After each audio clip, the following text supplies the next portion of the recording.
Thank you so much for taking time out to speak to me today. It's it's your image and the way you are and who you are.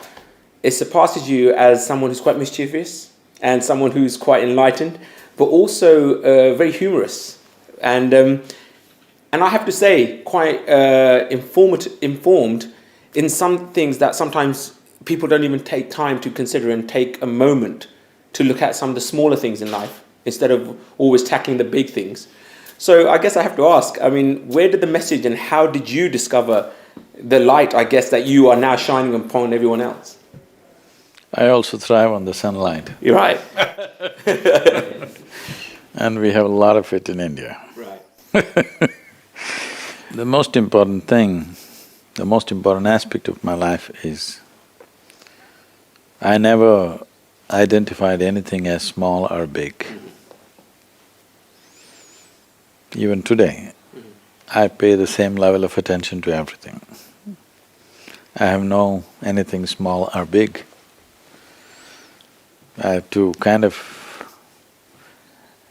encapsulate that. I can say this. You know, my daughter has been traveling with me since she was 3.5 months of age. Wow. So that was a time when I was driving across India, building the foundation at that time. So every day we're in a different home. One big problem in the world is every adult want to teach. When they see a child, they want to teach. They want to teach them something that's not worked in their life. Okay, interesting. Please give me an example of that. It's obvious it's not worked because between most adults and their children, if you look at it, who is more joyful? The child is more joyful. So who should be a consultant for life? It should be the child. So true. It's just that adults, the only qualification that they have is, they came here a few years ahead of the child. They might have learnt a few survival tricks. Beyond that, they know nothing about life that the child doesn't know. So I made one rule, nobody teaches her anything. Nobody teach her ABC, 1, 2, 3, Mary had a little lamb, because I don't care whether Mary had a lamb or not. Brilliant. So, nobody taught her anything. Because nobody taught her anything, she was all ears.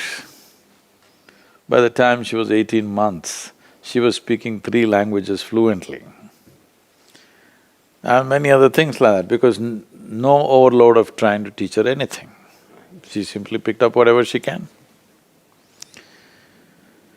So when she was 12, 13 years of age, she came back from school one day and she was disturbed about what happened there. Then she said, you're teaching everybody so many things, you're not teaching me anything. I said, well, I'm not known to teach anything unsolicited. Here you are. And I said, see, this is all you need to know. Never look up to anything. She looked at me like this, with a question mark on her face, whether, what about you kind of thing. I said, not even me. Never look up to anybody, never look down on anybody, and this is all. If you don't look up to anything, if you don't look down on anything, you will pay attention to everything. If you pay attention to everything and see everything just the way it is, without prejudice of what is big and what is small, what is good and what's bad, what is virtue and what is sin, simply look at everything as it is, you will effortlessly navigate your way through life. So, I'm not paying attention to small or big, I'm just paying attention to whatever there is.